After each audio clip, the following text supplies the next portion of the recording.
Welcome to Here's to Good Friends.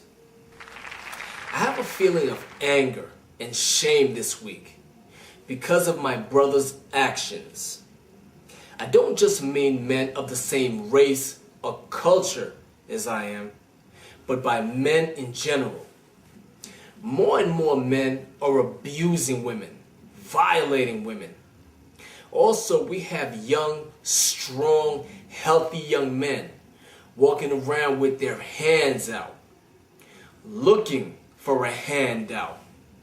And if they don't get it, these so-called men find ways to take things that other people have worked hard for. What happened to taking pride in yourself as a man? What happened to working hard for the things that you want? What happened to talking to a lady? What happened to courting a lady and respecting a lady's personal boundaries? Come on, fellas. A lot of you are making wrong choices. And as a result, it's making all of us look bad. So let's strengthen each other by helping each other. I am my brother's keeper. Now let me introduce myself. My name is Jordan Jean-Jacques. The name of this show once again is Here's to Good Friends. Our motto is, when you want to talk, we are here to listen. We have a great show for you today and a few surprises. So let me stop talking and listen to you. Carmen, are you on the phone with us? Yes, hello? How are you, Carmen? I'm fine, thank you. Carmen, where are you calling from? I'm calling from Queens. Queens, New York? Yes. Okay, all right. Welcome, Carmen. Welcome. Thank you, thank you. All right. What's on your mind today?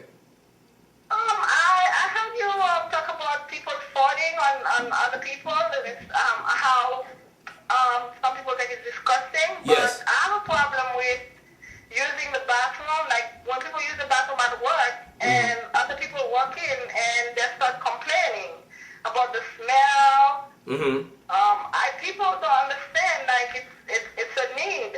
When you have to go, you have to go. Right. I don't know why people have to complain. Do you think it's a fair thing that people should complain if you walk in and it smells? Just walk out. Yeah, exactly.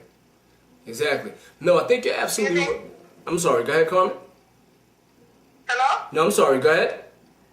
Yes, I have a problem with that. People complaining when you use the bathroom at work. It's like they walk in and then they start complaining. Or it smells. There's some people spray, others just walk out, some just close the door. Right. Do you think people should just walk in, and if you can't stay, just walk out? You know. Don't complain that much? You know, Carmen. And do you think there's something that can be done to when you go, not for you not to smell when you go? Well, For the bathroom not to smell? Well, you know what, Carmen? The rule is, from what I understand, my mother told me this a long time ago. When you go to somebody's house, the rule is, if you have to do a number 2, you drop in the water and then you flush. You drop in the water and then you flush right away. So this way, the room doesn't smell. Have you heard that rule before? Yeah, I'm talking about at work. Sometimes even when you do that, it still smells. Yeah. Well, you know what, Carmen? People are always going to complain. It's a public bathroom, so there's really nothing you can do. Now, you know, if this really bothers you that much, what you could do is to maybe talk to the office manager about having some sort of spray in the bathroom, some sort of Lysol, or something to neutralize the smell in the bathroom.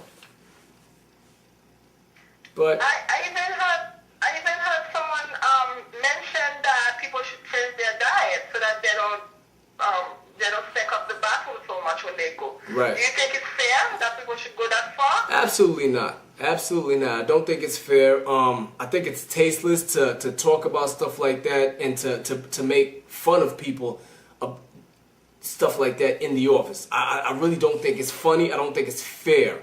But, you know, I don't think you should take this personally. You know, just ignore it. People are always going to talk. People are always going to find things to chatter about. People are always going to find things to poke fun at. I don't think you should take it to heart. I think you should just ignore it, okay? And possibly talk to the office manager about maybe having some sort of Lysol in the bathroom. And all that unnecessary chatter, let that go. Don't even let that ruin your day. It's not worth it.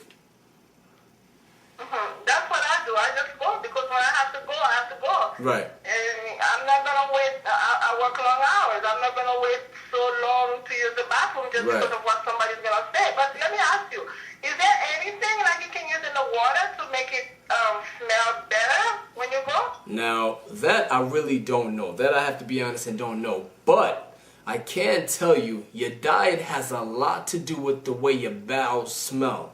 Now, if you have a diet that's high in greens like spinach and broccoli and things of that nature, the odor tends to be less offensive as opposed to a diet with a high saturated fats and oils and things of that nature. So your diet may contribute to it. Yes, I think so too, because sometimes it smells, other times it doesn't. Yeah. And I know it's a fact that it has to do with the diet. Right. But Right. I don't want to change my diet Right. just so that I could please people at work. Well, don't change your diet to please the people at work. Change your diet or modify your diet so you could be healthier. Never mind the people at work. People are always going to talk nonsense. Let them talk. That's what makes their day go by.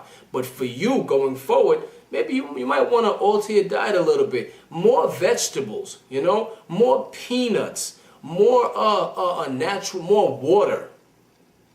Less juices, less sugar, less fried foods, less foods with saturated fats, less Chinese food with the MSG. Okay? I try, because sometimes I can tell you it's embarrassing. I'm so embarrassed sometimes.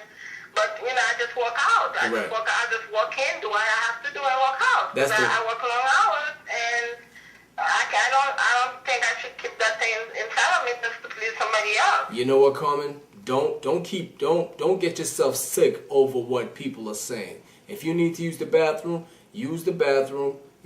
Think about modifying your diet a little bit, but all of that idle chatter, don't pay any attention to that. That's just people trying to pass the time. Don't pay any attention to that. All right. Okay. All right. That sounds like a good advice. All right, Carmen. I'll just modify my diet and eat more greens Yes. and see what happens. Yes. Hopefully that works out better for you, okay? All right. Thank you. Thank you, Carmen. Have a good day. Thank you. Bye-bye. Bye. We have a special caller on the phone. Chad, are you on the phone with us? Yes. Chad, how are you today? I'm good. Chad, how old are you? I'm 12. You're 12. Now, let's get the legal aspect out of the way first. Did you get permission to call in today? Yes. Okay, who did you get permission from? My mom. Okay, all right, Chad. Is she in the room with you? Okay, all right, Mom. Just making sure, okay? All right, Chad. Yes. What's on your mind today, buddy? I have a question. How do I explain to my dad that I don't want to play football? You don't want to play football. Okay, Chad. Tell me something. Do you have any other interests? Yes. Such as what? Basketball and kickboxing. Basketball. Okay, all right. It's pretty simple, Chad. Let me start off by telling you why your dad probably wants you to play football, okay? All right. Okay. Well, playing football, being a part of a team builds self-confidence. Okay? Do you understand what that means? Oh, yes. Okay, good. It builds self-confidence. It makes you know how to be a team, how to be a leader, and how to be a follower in the sense of a team. Okay? Okay. And it's great exercise. So I think that's why your dad wants you to play football. Now, being that you don't want to play football, sit him down and just say, Dad, I'm not really interested in football, but I do like soccer and I do like kickboxing. Now, here's a little trick, Chad. Do a little research. Give him some stats. Give him some soccer players, some famous soccer player names and some statistics of how well they play and things of that nature. And I'm pretty sure your dad will be more than happy to get you into soccer or kickboxing. Chad, did you have another question? Yes. I said basketball, not not soccer. I'm sorry, Chad. Same thing. If you like basketball, talk to your dad. But before you talk to your dad about going from football to basketball, do a little research. Don't just play the game. Don't just watch it on TV, but read up on the fundamentals of basketball. You know, how to dribble a ball. And when you go talk to your dad, show him that you haven't just been playing Xbox or PS3, or you've just been watching the game, but show him that you've been reading up on the game, that you're doing research, and that'll show your dad that you're serious about basketball. Okay. Okay? Alright. All right, Chad, you sound like a very smart man. Thank you. All right, buddy. Take care, okay? Alright. All right. Bye, Mommy. Bye. All right. Bye. We have a returning call on the phone. Mary Jane, are you on the phone with us? Hi, Jordan. How are you? I'm well, thank you. Thank you for calling back. Well, I did contact you. I'm going to call you back and give you an update on my situation. Yes, you did. Yes, you did. For those of you who don't know, Mary Jane called up a few weeks ago. She had a problem. Mary Jane, let's refresh the audience's memory. What was your problem last week? A few weeks ago. I'm sorry. So my situation was that I didn't know how to break the news to the person that I was dating that I was born a male. Okay. Okay. So. Yeah, and you gave me some great advice on how to do that. Okay. So, how did it turn out? Well, I'm calling to let you know that everything turned out well. You know, I took your advice and I went to a restaurant, you know, and I explained to him the situation and I let him know what kind of person I am and, you know, what I wanted from this relationship. And I'm happy to say that he stood by me, that, you know, he accepts me for who I am and he's going to, you know, stay with me. All right. Very good. Yeah. Very good. Okay. I'm very happy to hear that. Well, thank you. All right, Mary Jane, it's always a beautiful thing when somebody accepts you for you, regardless of the consequences or the outside factors, but they love you for you and they're willing to work with you. That's a wonderful thing. Well, yes, he's a great man, and I really do appreciate him, and that's why I was so nervous to tell him my secret. But now that the secret is out, a weight has been lifted off my shoulders, and it's great to know that, you know, he accepts me for who I am, and that, you know, it seems like we're going to be together for a long time. Very nice, very nice. You know what? Congratulations again, Mary Jane. When and if the wedding happens, please send us photos so we can put it up on the website, okay? Will do, Jordan. And thank you so much for all the advice that you gave me. It really did come in handy. Anytime. Give me the courage to actually go in and, you know, tell him the truth. Okay, anytime. That's what we're here for, all right? Thank you. Take care, Mary Jane. Now, last week, I asked you guys a question. Is it okay to tell your friend, your spouse, or whoever's in your life, if they're not smelling right, is it okay for you to come out and tell them? Or should you just be quiet? We have a caller on the phone. Caller, what is your name? Well, I'd rather stay anonymous. Okay, no problem, caller. Where are you calling from? Do you mind if I ask you that? Patterson, New Jersey. Patterson, you said? Yes, New Jersey. All right, no problem, no problem. So, what is your opinion? Well, you know, if somebody's not smelling right and you their friend, you're supposed to tell them, you know? I feel like a real friend, a good friend would tell you. That's the... If it's your spouse, I mean, you're married. Come on, man. If you can't be honest with your spouse, who can you be honest with? Exactly. You have to tell them. Exactly. That's the way I feel. But... It's a must. It's a must. You feel like it's a must that you have to tell the person if they're not smelling good, if their hygiene is not right, you have to tell them no matter what. Exactly. You have to. I agree. If you're a true friend, you will tell me. Whether it hurts me or not, you have to tell me. If it's my spouse, you got to tell me. I agree. You can't be honest with me, then who can? If I'm walking around with a piece of broccoli in my teeth, I would want somebody to stop me and be like, yo, look, you got some green stuff on your teeth. What's going on, you know? Yeah, you know, I mean, you don't feel embarrassed at first, you know. You feel kind of awkward, embarrassed, and you know, you'll feel certain ways. But right. At the end of the day, you gotta feel like, okay, you know what? They're telling me because they care, and I have to take care of this. Exactly.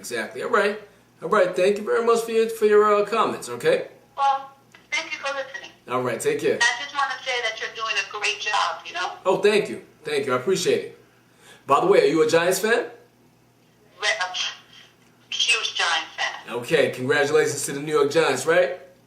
Congratulations. They did a wonderful job. All right, thank you again for calling. Thank you. All right, take care. Bye-bye. And that concludes our show for today. I want to leave you with a thought that was recently tweeted by Mayor Cory Booker. It's a direct quote from Martin Luther King Jr. I'm sorry, Dr. Martin Luther King Jr. It said, if you can't fly, run. If you can't run, walk. If you can't walk, well then crawl. Do whatever you have to do, as long as you keep moving forward. Rest in peace, Don Cornelius. Thank you for paving the way that allows me to express myself to the entire world. Have a wonderful week.